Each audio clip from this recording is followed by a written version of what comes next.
आज हम western thinker अर्थात पाश्चात्य राजनीति के अंतर्गत वहाँ की सभ्यता एवं संस्कृति एवं वहाँ के विचारकों के बारे में एक-एक करके गहन अध्ययन करेंगे कि वहाँ पे रीति-रिवाज, वहाँ की अपनी लोकतांत्रिक नीति या अपनी वहाँ की व्यवस्थाएँ सामाजिक हो, राजनीतिक हो या धार्मिक हो, उनसे संबंधित जो एक नियमावली तैयार की वहाँ के विचारकों ने थॉट्स जो वहाँ पे प्रतिपादित किए गए, वो किस प्रकार के थे।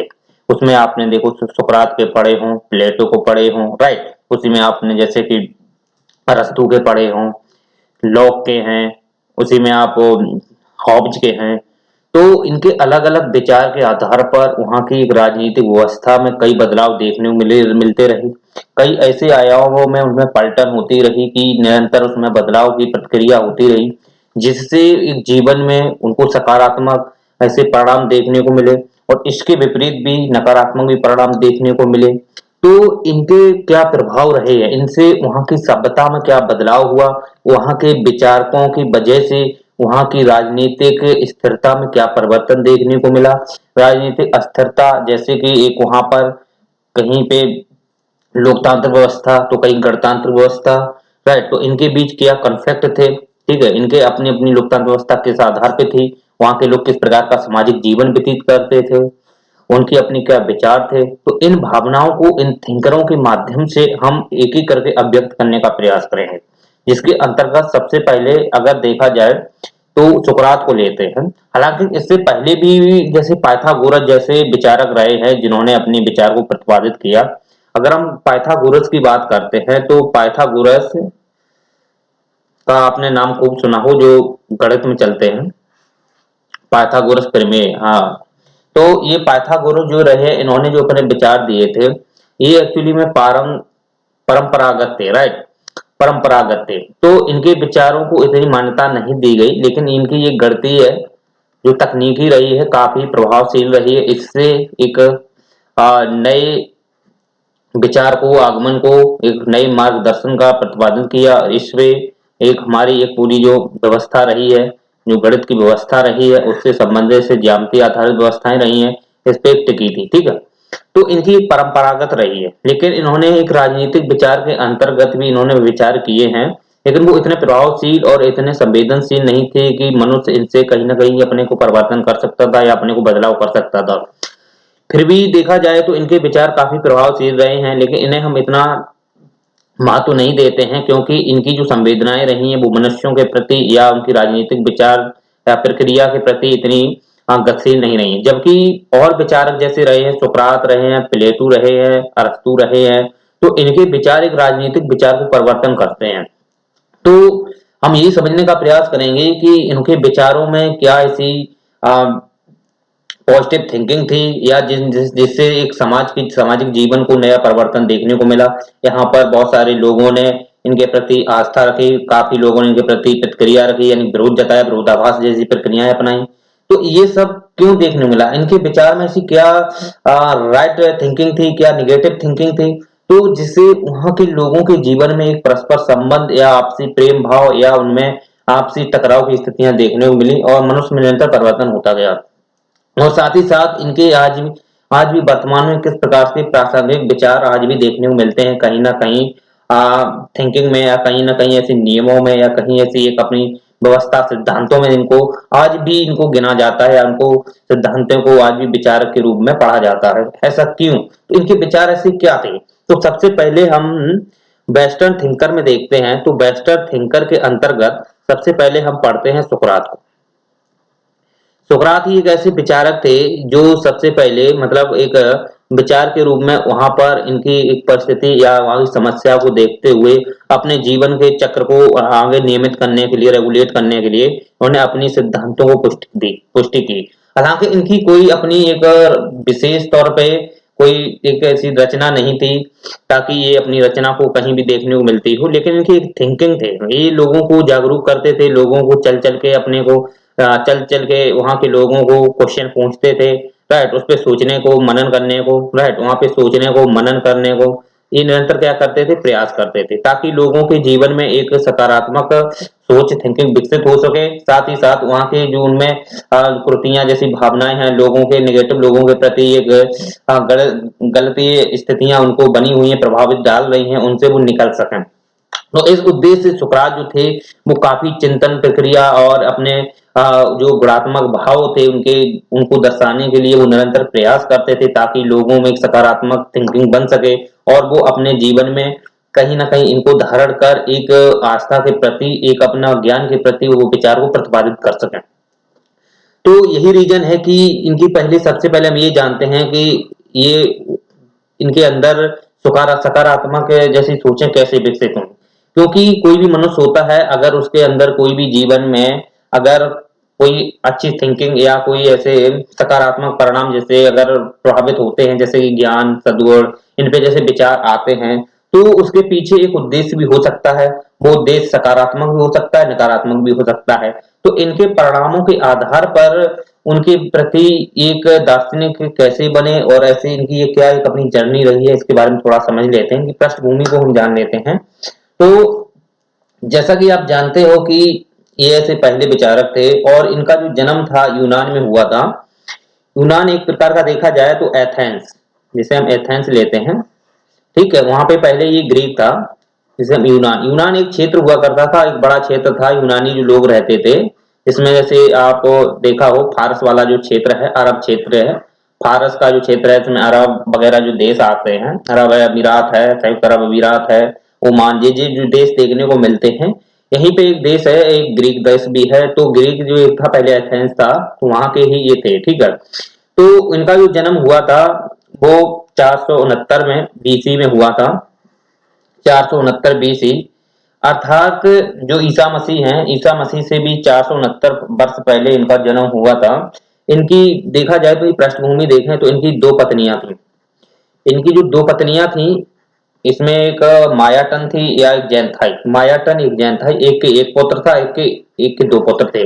तो आप देख सकते हो, लेकिन ये गरीब थे, ठीक, ये कैसे थे, एक गरीब व्यक्ति थे, ये इनमें कोई धनी और वैसे नहीं थे। इसलिए इनके सकारात्मक पॉजिटिव थिंकों का प्रभाव निरंतर इनके अंदर विकसित करते गया। और वहां की जो स्थितियां थी, समाज व्यवस्था, राजनीतिक व्यवस्था, इनके ऊपर निरंतर प्रभाव डालती रही ताकि इनके एक सार्वजनिक जीवन में, अपने व्यक्तिगत जीवन में को बदलने के साथ साथ सार्वजनिक जीवन को भी सुधारात्मक प्रयास करने का इन्होंने निरंतर अभ्यास किया, राइट। तो इसकी वजह से हम समझ सकते हैं कि ये गरीबता इनका एक मुख्य कारण हो सकता है। दूसरा कारण और भी देख सकते हो, वैसे 469 बीसी में इनका जो जन्म हुआ था, तो पहले हम ये समझते हैं कि आ, इनके अंदर जो दार्शनिक विचार थे वो आए कैसे, तो आप समझ सकते हो ये गरीब थे।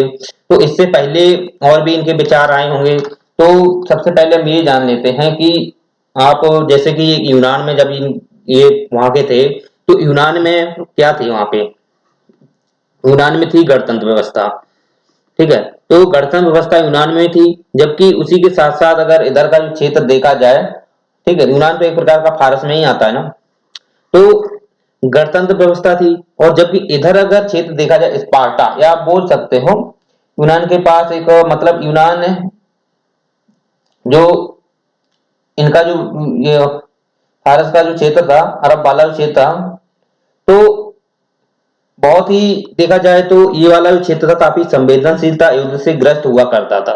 जबकि इधर का जो क्षेत्र देखा जाए तो यूनान जो क्षेत्र था एक्चुअली में ये पूरा क्षेत्र हुआ करता था, यूनान वाला, ठीक है, यूनान वाला क्षेत्र हुआ करता था। तो यूनान में, यूनान से जो इनका जो एथेंस क्षेत्र था, ठीक है, यूनान वाला ये क्षेत्र था एथेंस, तो उन्होंने यहां से क्या की थी, विजय हासिल कर ली थी, ठीक, विजय हासिल कर ली थी, ठीक है।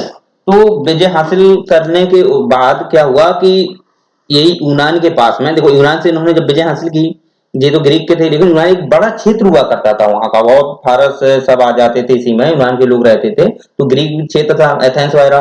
तो ये जो यूनान था, जब इन्होंने यूनान से क्या किया, विजय हासिल की, तो विजय हासिल तो यहां से कर ली थी, राइट। लेकिन इसी यूनान के पास में एक और राज्य था, राज्य नगर था, उसका नाम था स्पार्टा।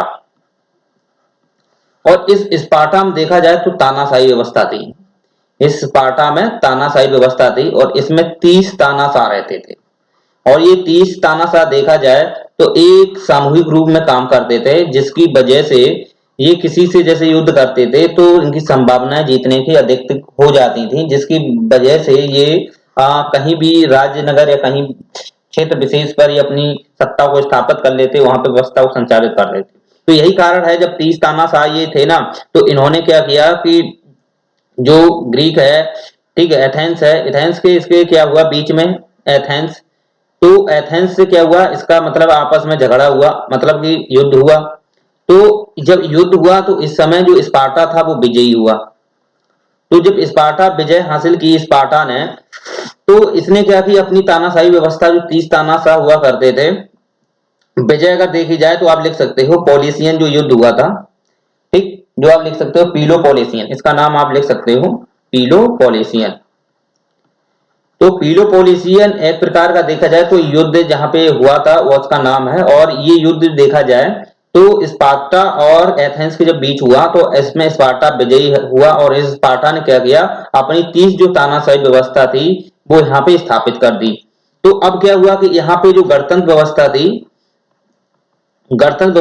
तो गणतंत्र व्यवस्था में देखा जाए तो यहाँ पे जो लोग काम करते थे, जो गणतंत्र व्यवस्था को संचालित करते थे, उसे संभालते थे, तो इनका जब यहाँ पे क्या हुआ कि इनका तख्ता पलट इन्होंने कर दिया, यानी विजय हासिल की, तो इन्होंने 30 तानाशाह ने क्या किया, इस पे विजय हासिल कर ली, राइट।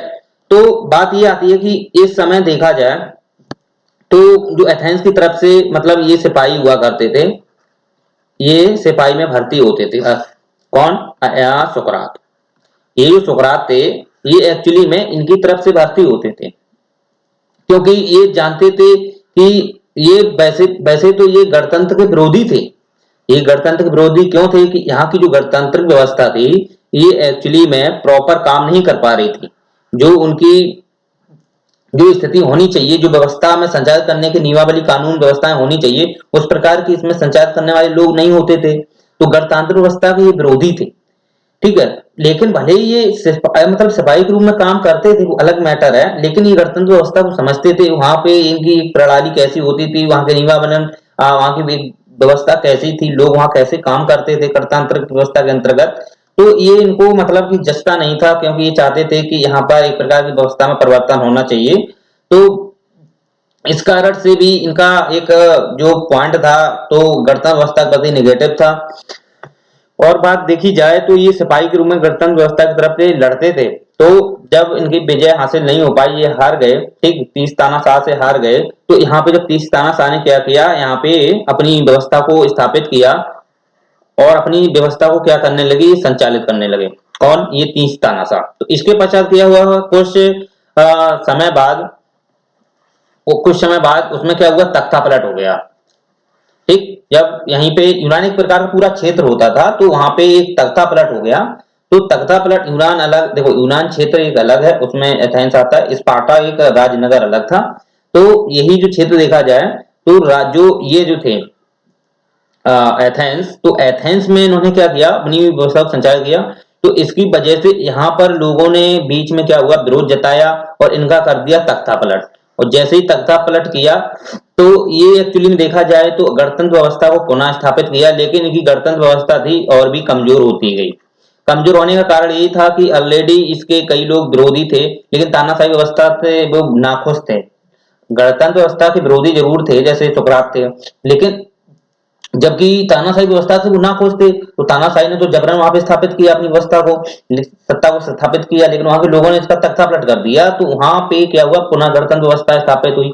तो गणतंत्र व्यवस्था पुनः स्थापित हो गई, लेकिन गणतंत्र व्यवस्था ये जो देखी जाए काफी कमजोर हो गई, क्योंकि एक बार अगर कहां पे जहां सत्ता स्थापित इधर सत्ता का अगर निराकरण हो जाए तो वहां पे फिर पुनः सत्ता स्थापित करने में समस्याएं ग्रस्त होती हैं, समस्याएं बहुत ज्यादा जटिल बन जाती हैं, जिसकी वजह से एक प्रकार से देखा जाए तो गणतंत्र व्यवस्था वहां पे काफी प्रभावशील नहीं रही, लेकिन वहां पे गणतंत्र व्यवस्था को पुनः स्थापित करने किया गया, राइट। अब बात ये करते हैं कि इस प्रकार से आप समझ सकते हो कि जो गणतंत्र व्यवस्था पुनः आई, लेकिन यहाँ पे जो विरोध था वो सुकरात ने भी इसका जताया था, क्योंकि वहां की प्रॉपर ये वर्क नहीं करने में सक्षम नहीं थी गणतांत्रिक व्यवस्था। अब बात हम ये करते हैं कि इनके जो विचार थे वो कैसे मतलब एक प्रकार से परिवर्तन हो गए, यानी कि उनके जो विचार थे कैसे वो एक सिपाही से दार्शनिक बन गए। इनके पीछे इन्होंने क्या ऐसे इनके पॉइंट आए, क्या सकारात्मक परिणाम देखने को मिलते हैं इनके बारे में, तो थोड़ा हम इस पे सोचते हैं। तो जब इनसे पूछा गया, कि इनसे पूछा गया सुकरात जी से,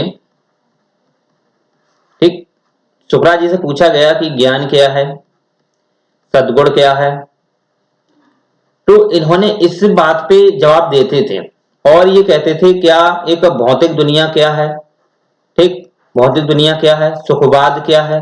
तो इस विषय पे ये अपने मंतव्य रखते थे और इस पे जवाब देने का प्रयास करते थे। तो इनके काफी सरल और एकदम काफी सेंसिटिव जवाब हुआ करते थे और इनके जो जवाब थे एकदम काफी बहुत ही महत्वाकांक्षी या स्पष्ट हुआ करते थे।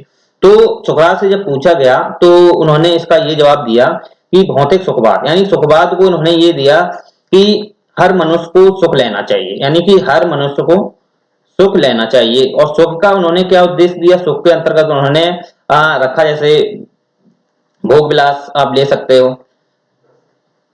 भोग विलास था, ठीक है। और ये जो सुख था, ये सुख क्या है, लेकिन उन्होंने इस सुख को ज्यादा मतलब कि असीमित नहीं रखा, यानी कि इन्होंने सुख की मतलब अपनी बात तो रखी कि इन्होंने पूछा सुख बात क्या है, तो सुख के अंतर्गत इन्होंने कहा कि सुख सुख एक प्रकार से देखा जाए तो सुख मनुष्य के एक सर्वोत्तम गुण तो है, लेकिन वो गुण अगर किसी ज्ञान की शाखा से लिया जाए या उसे किसी सद्गुण के माध्यम से अगर प्राप्त किया जाए तो काफी महत्वपूर्ण हो सकता है। उन्होंने इस बारे में बात की। अब बात ये करते हैं कि सुख के एक विचार इन्होंने जब दिया कि ये ज्ञान सद्गुण क्या है, इसके बारे में भी इन्होंने बात की। तो भोग विलास के अंतर्गत उन्होंने रखा, जैसे सुखवाद क्या है, तो इन्होंने जब पूछा गया भौतिक सुखवाद, तो भौतिक सुखवाद के अंतर्गत इन्होंने यही बात की कि जो सुख है, सुख है वो हर मनुष्य को लेना चाहिए और हर मनुष्य के विचार में मतलब कि सुख लेने का मतलब एक भोग विलास की बात है, ठीक है। इसी में आप देख सकते हो जैसे कि अपना व्यक्तिगत एक सुख है, ठीक है, व्यक्तिगत सुख में आप जैसे शादी करना वगैरह जो है, ठीक है। तो इन्होंने इस बात को प्रोत्साहित तो किया था, लेकिन ये असीमित नहीं रखा, इन्होंने सीमित रखा। उन्होंने ये बात कही कि हर मनुष्य को मतलब शादी करनी चाहिए। अब शादी करने की बात उन्होंने कही, तो इस उद्देश्य से इनकी लोग काफी आलोचनाएं भी होती हैं कि ये भौतिकवादी प्रकृति के थे, सुखवादी भौतिक सुखवादी प्रकृति के थे, ठीक है, कि ये आध्यात्मिक ज्ञानवास को अपने को संदर्भित मानते थे। तो इनके बीच ऐसे कन्फ्लिक्ट या आलोचना इनकी भी मिलती हैं, लेकिन इनके जो विचार थे काफी सहनशील और काफी देखे जाएं तो संवेदनशील थे, क्योंकि इन्होंने सुखवाद के अंतर्गत एक भोग विलास अपनी एक विचार को रखा, ठीक है, एक अर्थ को रखा, तो काम को रखा, तो काम को रखा इन्होंने, ठीक है। तो अब बात यहाँ ये आती है कि इन्होंने हर मनुष्य की शादी की बात क्यों कही, तो उन्होंने ये कहा कि मनुष्य का एक सुख है कि वह अपने जीवन में अगर कोई सुख करता है तो उसके अंतर्गत उसे शादी करनी चाहिए, ठीक है।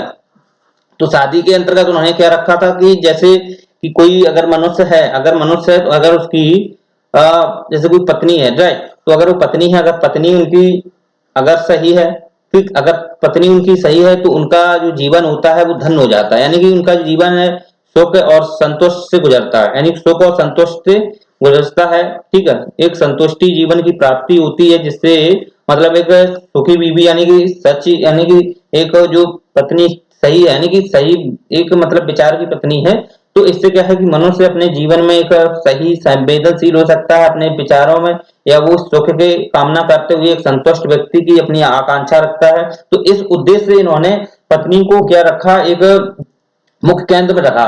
तो पत्नी में ये बात कही इन्होंने, ठीक है। दूसरी बात ये अगर कही कि अगर ये पत्नी गलत हो, ठीक, अगर ये पत्नी गलत हो तो हर व्यक्ति देखा जाए तो दार्शनिक बन सकता है, दार्शनिक बन सकता है। यानी कि उनके जो विचार थे वो विचार ऐसे थे कि अगर सुखवाद के अंतर्गत अगर भी ठीक है तो हर मनुष्य एक सुख की आकांक्षा करते हुए एक संतुष्टि प्राप्त करता है अपने को जीवन को सर्वाइव करने के लिए आपस में एक प्रेम संबंध बनाते हुए अपने जीवन को एक महत्व देते हुए अपने को एक अच्छे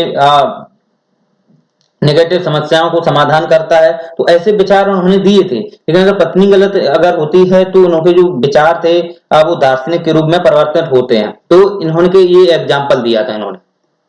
ठीक, अब बात उन्होंने ये कही कि जैसे कि बोला था कि जैसे हर मनुष्य को शादी करना चाहिए, अगर पत्नी उनकी अच्छी है तो अच्छा जीवन सुख से जीवन जी सकते हैं, यदि पत्नी खराब है तो कोई भी व्यक्ति दार्शनिक बन सकता है। ठीक है, तो ये बात इन्होंने कही थी। अब बात ये आती है कि इनके ये तो पहले जो सुखवादी जो विचार इन्होंने दिए हैं ये अपने स्पष्ट किए थे, लेकिन इनके अंदर जो ज्ञान ज्ञान के विचार हैं, सद्गुण के विचार हैं, ये कैसे विकसित हुए।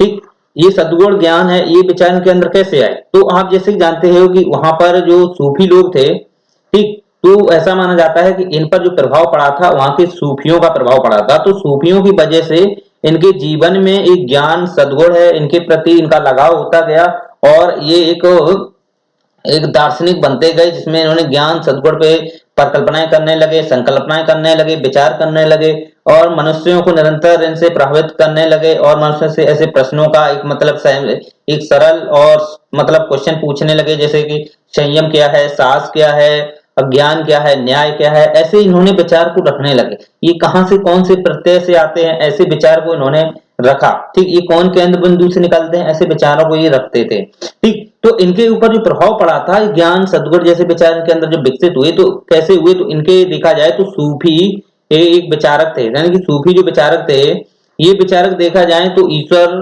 ठीक, ईश्वर ज्ञान सद्गुण, ठीक, इन पे ये क्या करते थे मतलब कि ज्यादा से ज्यादा इस पे बल देते थे और निरंतर ज्ञान सद्गुण ईश्वर के प्रति निष्ठा आस्था भाव विचार ये व्यक्त करते थे। तो यही प्रभाव इन पे किन पे पड़े, सुकरात पे पड़ गए, इन्हीं सूफियों का प्रभाव जब सुकरात पे पड़ा तो सुकरात के अंदर भी यही विचार विकसित होने लगे कि हाँ रैली में ज्ञान क्या होता है, सद्गुण क्या होता है। तो ऐसे विचार निरंतर आने लगे तो इनको एक समझ विकसित हुई धीरे धीरे। तो समझ विकसित हुई तो फिर ये क्वेश्चन भी करने लगे दूसरों से भी, तो इनसे भी प्रश्न होने लगे थे। तो ऐसे करके जब इनसे प्रश्न तो पूछने पूछने लगे तो ज्ञान क्या है, ज्ञान, तो ये जवाब देते थे ज्ञान क्या है, राइट। तो जैसे कि सूफियों ने सिखाया था कि ज्ञान जैसे कि एक मतलब कि एक अस्तित्व को मतलब मानने वाला है, जैसे अस्तित्व है, ईश्वर का एक अस्तित्व है, राइट। तो ये लोग मानते थे सूफी। तो इन्हीं का प्रभाव जब इन पे पड़ा तो ये भी यही विचार करने लगे। तो इस वजह से इनके जो मन मस्तिष्क था इसमें क्या हुई, मनोवृत्ति में निरंतर परिवर्तन हुआ और जीवन में एक व्यक्तिगत और एक अध्यात्मक थिंकिंग के प्रति इनका जब निरंतर लगाव होता गया तो ज्ञान क्या है, सद्गुण क्या है, ठीक, तो इनके भी विचार ऐसे आने लगे। तो जब ये क्वेश्चन करते थे तो इनसे भी क्वेश्चन किए जाते थे, तो इनसे पूछा जाता था कि ज्ञान क्या है। तो ये सरलतम शब्दों में देते थे कि कोई पूछता था कि ज्ञान का को प्राप्त किया जा सकता है कि नहीं, तो ये बोलते थे कि हाँ हर मनुष्य ज्ञान को प्राप्त कर सकता है। और एक ज्ञान एक क्या है, एक प्राप्त करने हेतु एक प्राप्त की जा सकती है, यानी कि ज्ञान सद्गुण प्राप्त किया जा सकता है, वस्तु के रूप में है वो प्राप्त किया जा सकता है, लेकिन उसके प्रति आपका एक साधन साधन एक सही होना चाहिए, मतलब आपका एक विचार ठीक होना चाहिए। ठीक है, ज्ञान को प्राप्त किया जा सकता है लेकिन ज्ञान के प्रति अगर प्राप्त करना है तो उसके प्रति आपका एक थिंकिंग, आपकी एक पॉसिबिलिटी, एक कॉन्फिडेंस आपके अंदर होना चाहिए। ठीक है, किसी भी ज्ञान को प्राप्त किया जा सकता है। ज्ञान एक वो मूल बिंदु या केंद्र है जहां मनुष्य अपने को हर एक नैतिक विचारकों के लिए या नैतिक सद्गुणों को धारण करते हुए उस ज्ञान को प्राप्त कर सकता है। तो ज्ञान को इन्होंने इस रूप में परिभाषित किया था कि ज्ञान हर व्यक्ति प्राप्त कर सकता है।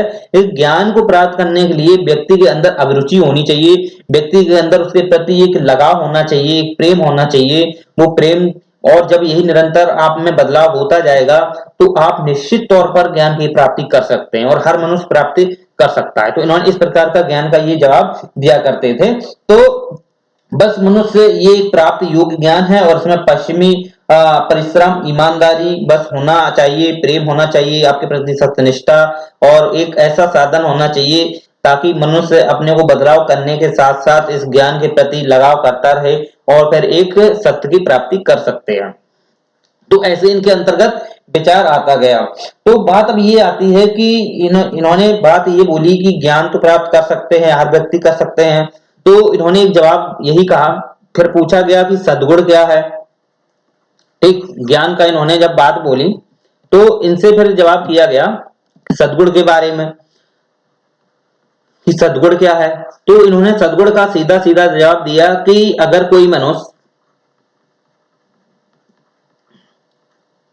कोई मनुष्य निश्चित तौर पर अगर ज्ञान प्राप्त करता है, राइट, अगर ज्ञान प्राप्त करता है तो ज्ञान के लिए उसके जो नैतिक नियम है यानी कि नैतिक विधि है, ठीक है, तो उस विधि को देखा जाए तो उन्होंने देखा कि अगर जो नैतिक विधि है तो अगर ये नैतिक विधियों को अगर फॉलो करता है, अगर नैतिक विधियों को अगर जो मनुष्य फॉलो करता है वो निश्चित तौर पर एक सद्गुणी व्यक्ति है। ठीक, एक क्या है, वो एक सद्गुणी व्यक्ति है और सद्गुणी के व्यक्ति के जो भी उसके अंदर धारण करने की जो क्षमता है, ठीक, जो धारण करने की एक क्षमता है, तो वही क्षमता जो उन्होंने बोली है वही एक्चुअली में एक सद्गुण है। ठीक, तो इन्होंने जवाब ये रहा इनका कि सद्गुण ही क्या है, एक ज्ञान है। तो सद्गुण ही ज्ञान है, यानी कि जिस मनुष्य को ज्ञान प्राप्त करना है तो उसके लिए एक सद्गुण ही होना आवश्यक है और सद्गुण ही होने के लिए उसको सद्गुण धारण करने चाहिए और सद्गुण धारण करने के लिए उसे नैतिक थिंकिंग होने चाहिए, नैतिक विचार होने चाहिए ताकि वह जीवन में क्या कर सके, एक सद्गुण की प्राप्त करने के साथ साथ ज्ञान को भी प्राप्त कर सके। तो इन्होंने जो सद्गुण दिया है वो सद्गुण ही ज्ञान है, यानी कि अगर कोई मनुष्य जो सद्गुण प्राप्त कर लेता है, नैतिक विचारों के माध्यम से जो चीजें प्राप्त कर लेता है वही एक्चुअली में क्या है, ज्ञान है। ज्ञान कोई एक अनंत वस्तु नहीं, कोई अलग से कोई एक ऐसी एक थिंकिंग नहीं है, लेकिन ज्ञान को क्या है, एक सत्य मार्ग है। क्या है ज्ञान, एक सत्य मार्ग पे मतलब कि चलने वाला एक वो मूल केंद्र बिंदु है जो मनुष्य नैतिक नियमों के आधार पर निरंतर प्रयास करते हुए वो सद्गुणों को धारण करते हुए क्या प्राप्त करे, अपने निरंतर प्रयास करे, तो जिससे क्या होगा कि उसे एक सत्य मार्ग के माध्यम से ज्ञान की प्राप्ति होगी। एक्चुअली इन्होंने ये जवाब दिया। तो अब बात ये आती है कि नैतिक नियम के अंतर्गत अगर कोई चीज है सद्गुण, ठीक है, अगर कोई सद्गुण है तो उस सद्गुण में अगर नैतिक नियम होने चाहिए, ठीक, तो नैतिक नियम में इन्होंने बोला जैसे कि हर व्यक्ति को क्या होना चाहिए, संयम रखना चाहिए, ठीक, यानी पेशेंस रखना चाहिए, साहस होना चाहिए, ठीक, संयम है, साहस है और न्याय है। अगर ये चीजें मनुष्य में है, ठीक है, तो निश्चित कह सकते हो कि वो एक सद्गुणी व्यक्ति है, उसके अंदर नैतिक विचार है, तो 100% वो ज्ञान को प्राप्त कर सकता है। तो सद्गुणी और ज्ञान के बीच इन्होंने परस्पर जो संबंध रखा है वो संबंध एक गहराई से यही रखा है कि जो भी व्यक्ति अगर ज्ञान प्राप्त करना चाहता है तो ज्ञान प्राप्त करने के लिए कुछ जो सद्गुण है उसको भी अगर प्राप्त करता है तो उसको सद्गुण के लिए एक अपना एक परिश्रम होना चाहिए, अपने एक नीतिक विचारक होने चाहिए, एक ईमानदारी होनी चाहिए और इसी में संयम, साहस, न्याय, ये एक विचार के अगर किसी मनुष्य में धारण कर लेते हैं तो निश्चित तौर पर भी एक सद्गुणी व्यक्ति है और वो अगर सद्गुणी व्यक्ति है तो यही उसका एक ज्ञान है। यानी कि ज्ञान कोई अनंत नहीं, कोई एक अलग से कोई वस्तु नहीं है। ज्ञान एक वो चीज है जो जीवन में एक वो कल्पना को संदर्भित करती है जो मनुष्य को एक नैतिक विचार के माध्यम से अपने को क्या करना चाहिए, जीवन को जीना चाहिए। तो ये एक्चुअली इन्होंने क्या कहा, ज्ञान के विषय में इन्होंने काफी व्याख्या को स्पष्ट करने का प्रयास किया। अब बात ये आती है कि जैसे कि बात हम करते हैं कि संयम, साहस, न्याय, ये एक्चुअली में देखा जाए तो क्या है, तो बात यहां करते हैं जैसे नीति शास्त्र। अगर नीति शास्त्र की इन्होंने जब बात की कि नीति, अगर नीति शास्त्र के अंतर्गत जैसे न्याय है, सही साहस है और संयम है, तो न्याय, साहस, संयम ये क्या है, एक अंतिम स्टेज है। नीति शास्त्र के ये अंतिम स्टेज होते हैं जो किसी भी मनुष्य में अगर वो प्रयास करता है, अपने जीवन में प्रयास करने करता है तो वो संयमी हो सकता है, साहसी भी हो सकता है और न्याय प्रिय व्यक्ति हो सकता है। तो ये नीति शास्त्र के अंतिम स्टेज है और यही अगर मनुष्य धारण कर लेता है तो 100% है वो नैतिक विचारक है, नैतिक विचार के साथ सद्गुणी है। तो ये क्या है, तो उसको सद्गुणी है ठीक, तो सद्गुणी होने के नाते वह सद्गुण को क्या कर लेता है, प्राप्त करता है, तो वही सद्गुण ही एक ज्ञान है, यानी सद्गुण ही ज्ञान है, ज्ञान कोई अलग नहीं है, सद्गुण को ही उन्होंने ज्ञान माना है। तो आप ये बात समझ सकते हो। तो ये क्या है, संयम शास्त्र न्याय है, ये नीति शास्त्र की अंतिम स्टेज है। नहीं, कोई भी मनुष्य अगर नीति शास्त्र से अगर यहां से यहां तक चलता है, ठीक, यहां से यहां तक चलता है, तो यहां से जब वो यहां तक चलता है तो ये इसकी क्या है, अगर कोई व्यक्ति कार्य कर रहा है, अगर उसके प्रति संयम है, ठीक, तो 100% है वो यहाँ स्टेज पे आ गया यहां से चल के। अगर किसी व्यक्ति के प्रति साहस है तो 100% है वो यहाँ से चल के यहाँ आ गया, ठीक, यहाँ से चल के यहाँ आ गया। अगर किसी व्यक्ति के प्रति न्याय है, यानी व्यक्ति के अंदर भावना न्याय की है और 100% वो न्याय करता है, तो यहाँ से चल के यहाँ आ गया, यानी कि कुरीति से वो एक प्रकार से, यानी कि अवगुण से सद्गुण की ओर वो क्या है, अपने को धारण कर देता है। तो यही एक्चुअली में क्या है, एक नीति शास्त्र का अंतिम स्टेज है। तो ये विचार उन्होंने किए। अब बात हम ये करते हैं कि इनके जो विचार थे जो थे काफी व्यवहारात्मक के साथ साथ एक आध्यात्मिक विकास को इन्होंने काफी महत्व दिया, जिसमें देखा जाए तो एक मानव मात्र में जो व्यवहार करने की कला है वो स्वयं में विकसित होगी, क्योंकि संयमी साहस न्याय जब निश्चित तौर पर आपके अंदर धारण करेंगे तो आपके अंदर एक अलग अलग से व्यवहारात्मक कला विकसित होगी, जिससे क्या है कि आप हर व्यक्ति को इसके प्रति आकर्षित कर सकते हो, एक आपसी में मतलब विचार कर सकते हो, ठीक है, और एक जीवन जीने की कला को एक सद्गुण के रूप में, एक ज्ञान के रूप में, और ज्ञान को क्या कर सकते हो, प्रासंगिक कर सकते हो, बांट सकते हो। तो ये इनकी एक विचार थी। लेकिन बात अब ये आती है कि जैसे कि संयम है, ठीक, साहस है, न्याय है, अब इनको प्राप्त कैसे किया जाए, इनको प्राप्त कैसे किया जाए, यानी कि ये नीति शास्त्र के अंतिम स्टेज है। तो इनको प्राप्त करने के लिए इन्होंने कोई साधन की बात नहीं कही, राइट, इनको प्राप्त करने के लिए इन्होंने किसी साधन की बात नहीं कही, क्योंकि इनके जो विचार थे ये चाहते संयम साहस न्याय, ये नीति शास्त्र के अंतिम स्टेज हैं, और अगर इन्हीं को मनुष्य धारण करता है तो वो निश्चित तौर पर एक सद्गुणी व्यक्ति है। लेकिन इनको प्राप्त कैसे किया जाए, किन साधनों से प्राप्त किया जाए, तो इनके बारे में इन्होंने कोई जानकारी नहीं दी। इनकी जानकारी आगे और विचारक देते हैं, जिसमें बहुत सारे यूनानी विचारक रहे हैं, ठीक है, उसी में प्लेटो देख सकते हो, तो प्लेटो भी रहे हैं, तो इन्होंने इनके बारे में जानकारी दी है। तो इसमें देखा जाए जो सम्मम बोनम है, सम्मम बोनम या सन्नम बोनम भी बोलते हैं, सन्नम या सम्मम बोनम, जो विचार है वो एक्चुअली में क्या है, वो यही विचार है कि संयम साध न्याय तक अगर किसी को प्राप्त करना है तो उनके लिए एक साधन होना चाहिए। वो साधन के जो गुण है, वो विचार है, एक थिंकिंग है, पॉजिटिव थिंकिंग है, उसी को उन्होंने सम्मम बोनम जो नाम दिया है, वो एक्चुअली में जो देखा जाए तो यूनानी विचारकों में देखने को मिलता है ये सब सम्मम बोनम, राइट। अब बात हम ये करते हैं कि सद्गुण और जो वहां के ज्ञान है तो ये कैसे हैं, क्या है ये, तो इनके बारे में हमने आपको बता दिए कि हर कोई व्यक्ति प्राप्त करना चाहता है, एक प्रकार के वांछित लक्ष्य हैं जो हर व्यक्ति चाहता है, हर व्यक्ति प्राप्त करना चाहता है, लेकिन उसके लिए साधन होने चाहिए, उसके लिए नीति परक एक प्रयोजन होना चाहिए, उनके प्रति एक लगाव, एक अभिरुचि होनी चाहिए, तो हर मनुष्य प्राप्त कर सकता है। तो अब बात ये करते हैं कि इन्होंने इतने अच्छे विचार थे, इनके सब नैतिक विचार थे, तो इनको वहां पे जहर का प्याला क्यों दिया गया। जब ये सद्गुणी व्यक्ति थे, इन्होंने निरंतर ये लोगों को ज्ञान देते थे, निरंतर यही पूछते थे कि सद्गुण क्या है, ज्ञान क्या है, सद्गुण को प्राप्त करने के साधन क्या हैं, साधन को प्राप्त करने के लिए कौन से ऐसे सन्मार्ग अपनाने चाहिए, सन्मार्ग कौन से हो सकते हैं, राइट। इसके लिए जैसे कि एग्जांपल ले सकते हो, किसी जूते वाले से पूछते थे, अगर ये जूता सिला है, मान लो सिला है, ठीक है, अगर ये फट जाता है तो आप इनको सिल देते हो, राइट, अगर ये जूता और फट जाता है ज्यादा से ज्यादा तो आप क्या करोगे। तो ये सोचने पे ज्यादा से ज्यादा सोचने पे मतलब जोर डालते थे लोगों को कि आप इसके विषय में क्या जवाब दे सकते हो, आपकी इसमें क्या प्रधानता है, क्या आप उस थिंकिंग को मतलब एक नियमित एक रेगुलेट कर सकते हो, विचार को व्यक्त कर सकते हो। तो इनके प्रति ये ऐसे एग्जाम्पल देते थे तो मन सोचने पे मजबूर होते थे। तो यही कारण है कि इनकी जो थिंकिंग थी काफी हव थी, एक स्टेमिटेड थी, राइट, एक मतलब एक समर्पित डेडिकेटेड थी। लेकिन ये ज्यादातर देखा जाए तो ये क्वेश्चन जब करते थे तो लोग उत्तर देने का प्रयास करते थे, फिर ये उनको समझाते भी थे।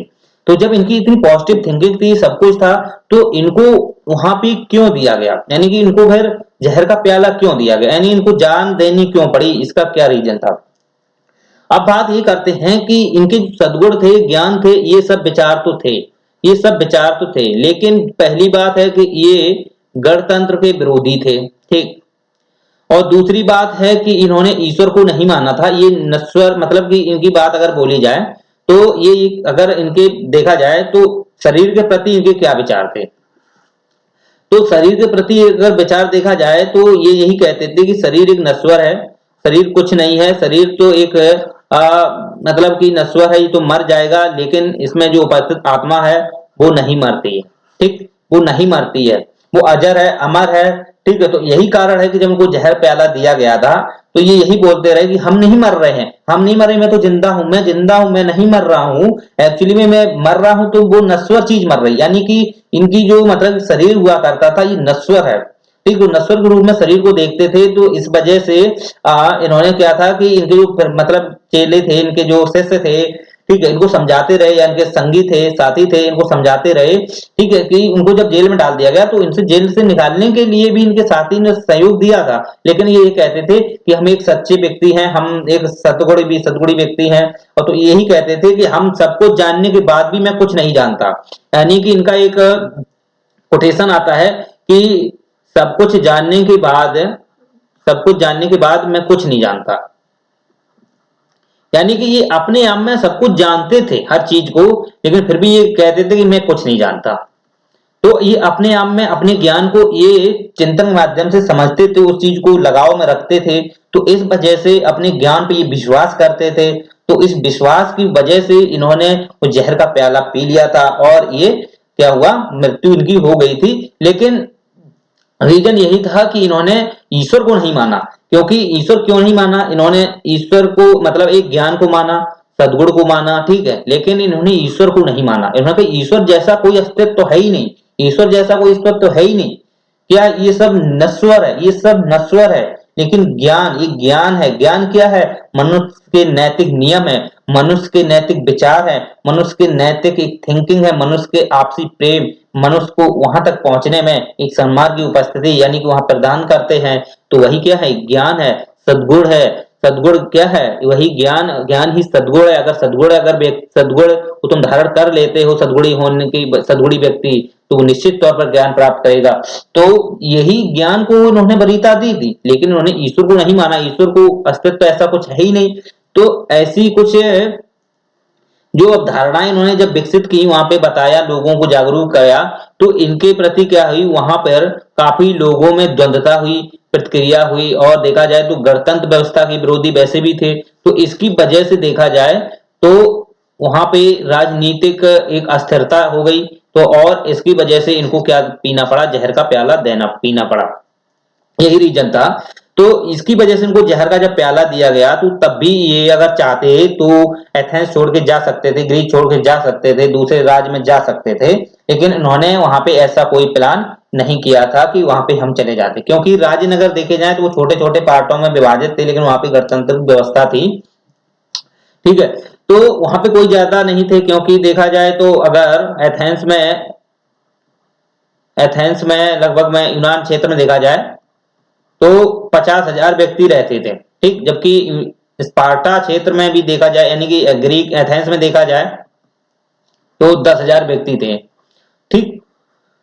तो वहां पे जो लोग थे वो इनके भी प्रति थे, कुछ इनके मतलब जो इनके सद्गुणी विचार थे उनके प्रति लगाव रखते थे, विश्वास करते थे, तब तो इनके शिष्य भी थे, काफी इनके मार्ग में भी चलते थे, तो काफी इनके विरोधी भी थे, ठीक है, और इनकी जो गणतंत्र व्यवस्था के भी विरोधी थे, तो जिसकी वजह से वहां पे एक जो राजनीतिक व्यवस्था थी, उन्होंने राजनीतिक व्यवस्था में जो लोग हुआ करते थे, तो वहां पर एक शासन व्यवस्था के तहत इनको क्या दिया गया था, मतलब शासन यानी कि देशद्रोह, यानी कि इनको देशद्रोह को मतलब कलंक लगाया था, क्योंकि देखा जाए तो वैसे गणतांत्रिक व्यवस्था विरोधी थी। दूसरी बात, ये वहां पे ऐसा मानते हैं कि लोग कि ये जो प्रशासन व्यवस्था थी वहां की, वो कहते थे कि ये लोगों के बीच द्वंद्वता फैला रहा है, यानी कि अस्थिरता कर रहा है, यानी कि निगेटिव चीजें फैला रहा है, ऐसा कुछ नहीं, ईश्वर है। तो वहां पे लोग ईश्वर को मानते थे, लेकिन ये ईश्वर को नहीं मानते थे, एक वजह ये थी जिसकी वजह से इनको क्या देना पड़ा, मतलब पीना पड़ा जहर का प्याला।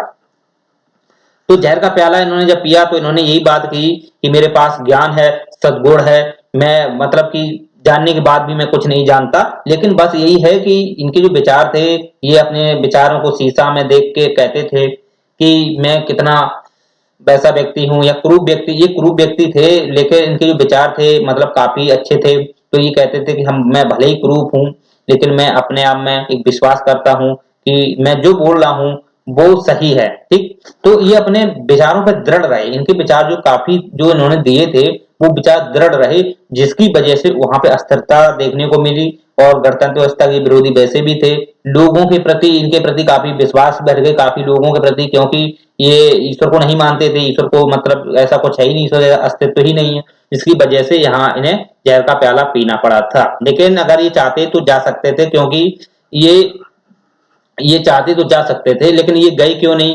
वो ये कहते थे कि ईश्वर ऐसा कुछ नहीं है। दूसरी बात कि आत्मा आत्मा तो है, आत्मा तो है, लेकिन आत्मा जो है ना, वो आत्मा को तो मानते थे लेकिन ईश्वर को नहीं मानते थे। दूसरी बात ये है कि ये शरीर जो है नश्वर है, अगर हम अगर जहर का प्याला पी लेंगे तो कह रहे थे हम नहीं मरेंगे, हम नहीं मरेंगे, मेरा जो शरीर है नश्वर है ये मर जाएगा लेकिन हम नहीं मरेंगे, हम जिंदा रहेंगे। तो ऐसे इनके जो विचार थे काफी लोगों को आकर्षित किया। तो काफी लोग जैसे प्लेटो रहे, इनके एक शिष्य रहे, तो उनपे इनके प्रभाव काफी पड़े। तो प्लेटो ने इनके विचारों को सीधा सीधा व्यक्त कर दिया है, ठीक है। आगे हम प्लेटो पढ़ेंगे, उनके विचार पढ़ेंगे तब देख लेना, ठीक। तो यही कारण है कि इन्होंने जब जहर का प्याला पी लिया तो ये मर गए, लेकिन इनके विचार और भी थे, ठीक। अब इनके विचार को हम थोड़ा और गहराई से देखने का प्रयास करते हैं कि इनके विचार यानी कि इनकी एक विधि थी, सुकरात विधि। तो सुकरात विधि के अंतर्गत इनके विचार किस प्रकार के थे। अगर सुकरात विधि देखी जाए तो सुकरात विधि में इन्होंने जो अपने विचार दिए थे, यानी कि किसी परिकल्पना, अगर किसी चीज पे सोचते हैं, ठीक, अगर किसी पे हम विचार करते हैं, परिकल्पना या कोई संकल्पना, ठीक है, अगर हम विचार करते हैं तो वो विचार देखे जाएं तो वो विचार किस प्रकार के होने चाहिए, ठीक। वो विचार संयम पे आधारित होने चाहिए, साहस पे आधारित होने चाहिए, ठीक, और न्याय के आधार पर होने चाहिए। अब बात ये करते हैं कि ये जो विचार थे अगर परंपरावादी हैं, ठीक, अगर परंपरावादी हैं, अगर इन पे डिसीजन लेते थे, वो डिस्कशन करते थे, मान लो कोई भी विचार ले लेते, एक ऐसी सोच को लेते थे जिस सोच पे वो डिस्कशन कर सकें। अब डिस्कशन अगर उनको करना था तो उसके लिए वो क्या करते थे कि एक जैसे हम बोल सकते हैं कि इनकी एक विधि, इनका जैसे सुकरात विधि है, इनका एक नाम और आता है, जैसे एलन ब्रुस विधि ले सकते हो या आप कह सकते हो एलेंची विधि, ठीक, जो तार्किकता पे आधारित थी। यानी कि सुकरात विधि के अंतर्गत हम लेते हैं एलन ब्रश विधि। जो इनकी एलन ब्रश थी, जो विधि थी, ठीक, ये जो विधि थी देखा जाए इसको हम एक नाम देते हैं एलेंकस विधि, या हम कह सकते हैं एलेंकस विधि या एलेंची विधि, एलेंची। ये जो विधि थी इसके 3 नियम थे, तार्किकता और खंडन, तीसरी इसमें थी इनकी जांच। जो जांच हुआ करती थी वो जांच के आधार पर इन्होंने जो विधि दी थी क्रॉस जांच। क्रॉस जांच यानी कि क्रॉस जांच का मतलब ये है कि देखो क्रॉस जांच ऐसी होती है कि एक सर्किल है, उस सर्किल के अंदर एक सर्किल है, अगर कोई चीज पे यहाँ पे कोई मतलब एक सोच है, थिंकिंग रखी जाती थी, कोई विचार रखा जाता था, तो यहाँ पे जो लोग हुआ करते थे अंदर बैठते थे, तो वो अंदर बैठने वाले जो व्यक्ति थे पहले इस पे विचार करते थे, सब कुछ करते थे और इन लोगों को बताते थे, ठीक। फिर ये वाले जो आते थे फिर ये बाद में इसके अंदर आते थे, फिर ये पहले सुन लेते थे इनके विचारों को, फिर ये व्यक्ति इसके अंदर आते थे, ठीक, तो फिर ये अपने विचारों को रखते थे, फिर ये व्यक्ति सुनते थे। तो इस प्रकार से इनके जो विचार थे वो काफी क्रॉस चेकिंग के विचार थे और उस पे तार्किक आधार पे यानी कि तर्क वितर्क किए जाते। डिस्कशन अगर होता है उनके अंदर ना तो तर्क वितर्क, अगर उसमें खंडन भी किया जाए तो खंडन भी करते थे। तो इस आधार पे क्रॉस जांच होती थी। तार्किकता के आधार पर उनके विचार रखे जाते थे, खंडन किए जाते थे अगर उसमें कोई गलत चीज है, ठीक है, जो हमारे जीवन को सरल करने के लिए और नैतिक नियमों को उल्लंघन करती है तो उसको खंडन भी करते थे और क्रॉस जांच करते थे ताकि ये विधि का नियमित रूप से एक रेगुलेट हो सके, एक सच्चाई के आधार पर मतलब एक विकसित हो सके, जो जीवन को हर व्यक्ति को धारण करते हुए ज्ञान और सद्गुण को प्राप्त कर सकें। तो ये इनकी जो विधि थी, तो ये विचार करने को मजबूर करते थे, जैसे परकल्पना है, संकल्पना है। मान लो कि कोई परिकल्पना है, ये विचार करने को मजबूर करते थे, जैसे परिकल्पना है। कोई अगर कोई भी विचार हो सकता है परंपरावादी, तो उस पे ये फोकस करते थे। अगर वही विचार, ठीक, अगर ये विचार में कोई तार्किकता है, ठीक, खंडन के माध्यम से सुधार किया जा सकता है, क्रॉस चेक किया जा सकता है। अगर अगर वो चीज सुधर जाती है, ठीक, अगर किसी विचार में निगेटिव चीजें हैं जो ज्ञान और सद्गुण के प्रति या मनुष्य की नैतिकता के प्रति अगर नकारात्मक हैं, तो उसमें अगर कोई तार्किकता या खंडन या क्रॉस जांच के आधार पर अगर सुधार किया जा सकता है, तो वो विचार समकालीन हो सकता है। यानी कि समकालीन विचार के आधार पर उस पर की जा सकती। समकालीन का मतलब आज की समकालीन नहीं, उस समय की ही समकालीन व्यवस्था ये थी उस आधार पे, क्योंकि उससे पहले भी विचार हुआ करते थे। काफी ऐसे लोग, सिद्धांतिक लोग रहे हैं जिन्होंने अपनी विचारों को व्यक्त किया है, जैसे पैथागोरस का मैंने नाम दिया है। तो ऐसी परंपरावादी विचारक थे। तो ऐसी परंपरावादी विचारकों पर क्या है, जो विचार दिए गए थे तो उनपे ये परिकल्पना करते थे, संकल्पना लेते थे। तो उनपे विचारों संकल्पना लेने के बाद ये उस पर तार्किक तार्किक तक वितर्क करते थे। खंडन, यानी कि अगर उसका खंडन किया जाए तो खंडन करते थे। क्रॉस जांच भी करते थे, जैसे ये हमने आपको बताया क्रॉस जांच, यानी कि एक व्यक्ति, यहाँ पे कोई विचार रखा गया, यहाँ पे मनुष्य हैं, ठीक, इनसे पहले इसमें जांच हुआ करती थी, राइट। इसके बाद जब ये व्यक्ति सुन लेते थे इनकी मतलब क्रॉस जांच को, इसके बाद ये आते थे तो ये विचार करते थे, फिर ये सुनते थे। जो लास्ट डिसीजन होता था, ठीक, जो लास्ट डिसीजन होता था उस आधार पर एक पूरी समिति या बोल सकते हैं सामुदायिक रूप से काम होता था। तो उसपे ये लास्ट विचार एक निकलता था। तो उसी लास्ट विचार को और उसमें वर्तमान में जो चलती थी, यानी कि समकालीन जो व्यवस्थाएं, जो लोग विचार इनके थे उससे अगर मिलती थी तो ये कहते थे कि ये विचार ठीक है, ठीक।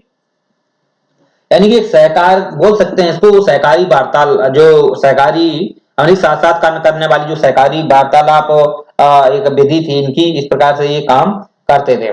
जैसे कि कोई विचार, जैसे कि हम ले लेते हैं जैसे साहस है, ठीक है, तो साहस के जो परंपरावादी विचार हैं वो किस प्रकार से थे, ठीक, इसमें समकालीन विचार कैसे हो सकते हैं, इसमें क्या किया किया जा सकता है।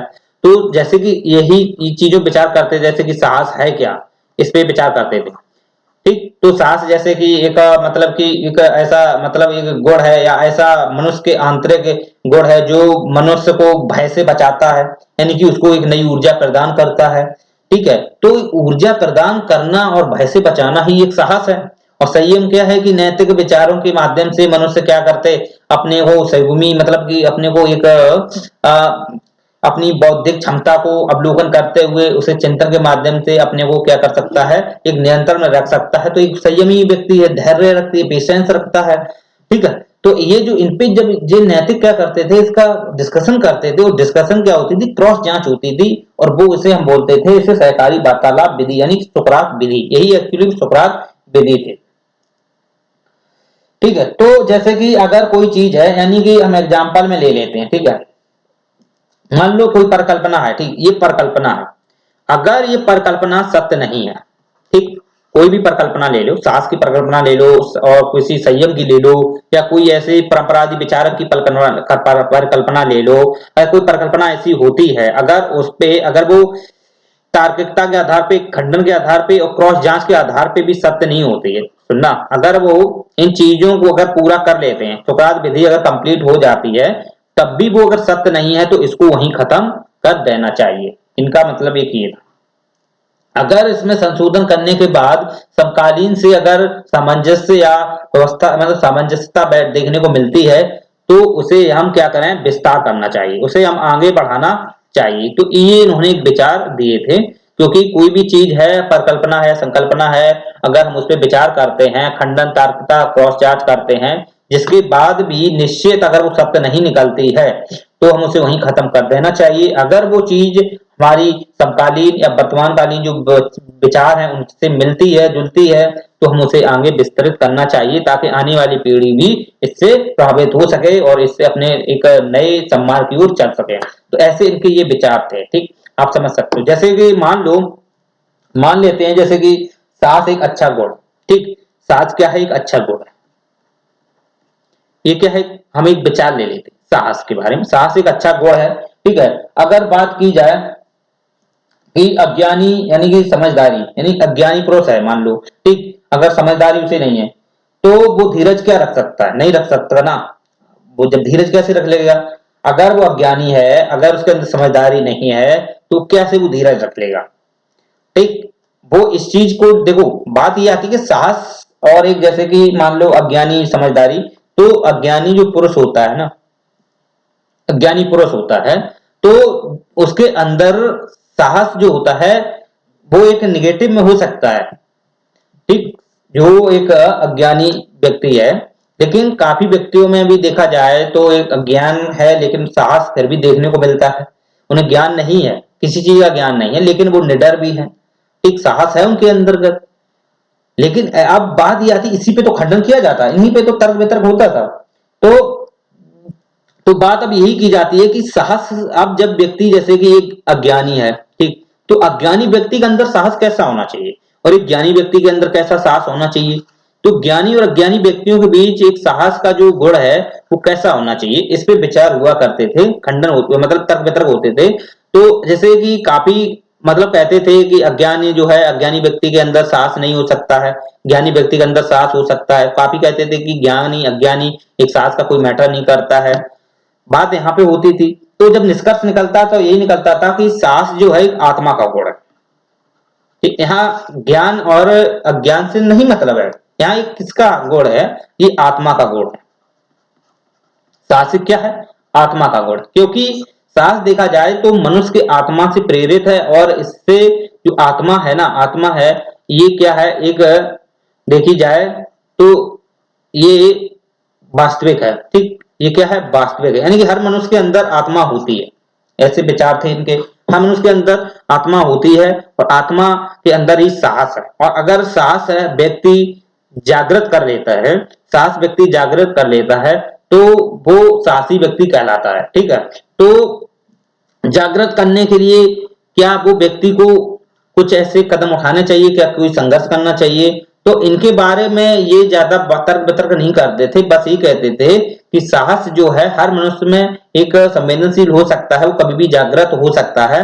बस बस मनुष्य को एक संयमी करके अपने को धारण करना चाहिए, एक मेहनत से काम करना चाहिए, एक विचार थिंकिंग रखना चाहिए, तो हर मनुष्य एक अपने को साहसी बन सकता है। तो ये विचार था। तो इसने इन्होंने क्या दिया था कि जब तर्क वितर्क होते थे तो इन्होंने साहस पे अंतिम रिजल्ट दिया था कि साहस एक आत्मा का धीरज एक गुण है। यानी कि ज्ञानी अज्ञानी यह मैटर नहीं कर रहा है, यानी कि साहसिक आत्मा का गुण है। लेकिन ज्ञानी है तो साहस 100% वो विकसित कर सकता है, लेकिन अज्ञानी है तो अज्ञान में भी साहस उत्पन्न होता है। तो उन्होंने ये विचार दिए थे। ठीक, काफी लोग मानते थे कि साहस मतलब अज्ञान पुरुषों में नहीं है, लेकिन इनके जो विचार थे काफी संवेदनशील सक्रिय विचार रहे हैं। तो अगर ये कुछ इनके विचार थे कि किसी भी परिकल्पना पे कैसे थिंकिंग की जाए, डिस्कशन किया जाए, तो ये इनकी एक सुकरात विधि होती थी।